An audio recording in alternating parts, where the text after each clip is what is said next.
Cette semaine, on parle du bâtiment de demain. Avec nous sur ce plateau, Patricia Laurent de Green Univers, Florian Battesati, directeur du projet de plateforme bâtiment durable Atlantique à La Rochelle, et Francis Allard, président du comité stratégique de cette plateforme. Bonjour à vous trois.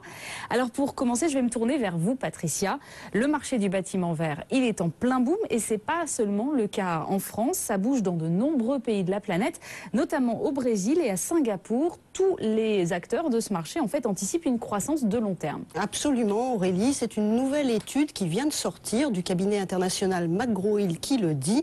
Tous les acteurs, comme vous l'avez dit, anticipent une croissance durable sur le marché du bâtiment vert. Alors, les auteurs de cette étude ont interrogé des architectes, des cabinets d'ingénierie, des propriétaires, des entreprises de construction dans plus de 60 pays. Et la tendance est effectivement très nette, puisque la moitié des personnes interrogées, un peu plus de la moitié, même 51%, anticipent que 60% de leur activité aura une forte composante green, donc bâtiment durable, en 2015. Parmi les pays où le marché est le plus actif et le plus prometteur, eh bien, on a Singapour qui arrive en tête devant les Émirats Arabes Unis et le Royaume-Uni. Alors évidemment, Aurélie, les marchés ne sont pas les mêmes en fonction des zones géographiques. Les pays émergents, comme le Brésil que vous avez cité, ou les Émirats Arabes Unis, sont davantage sur le marché du neuf, de la construction neuve.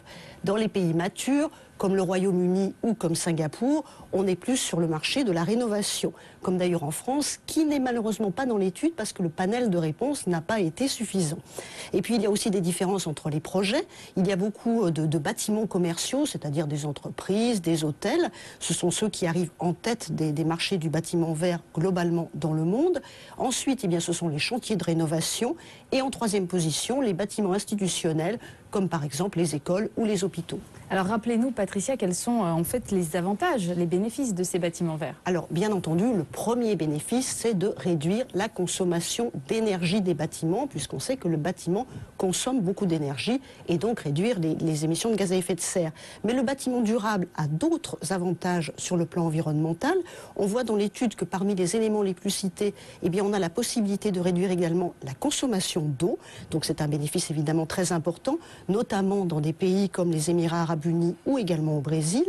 Autre impact, la réduction des émissions de gaz à effet de serre. Ça, c'est notamment très important en Europe. Et puis, autre bénéfice, eh bien, la préservation des ressources naturelles qui est citée notamment dans des pays comme l'Australie ou encore l'Afrique du Sud. Il y a quand même un inconvénient, c'est que ça coûte encore très cher tout ça. Et oui, c'est toujours pareil, c'est le nerf de la guerre, l'argent. Et effectivement, construire durable, pour l'instant, ça coûte encore un peu plus cher.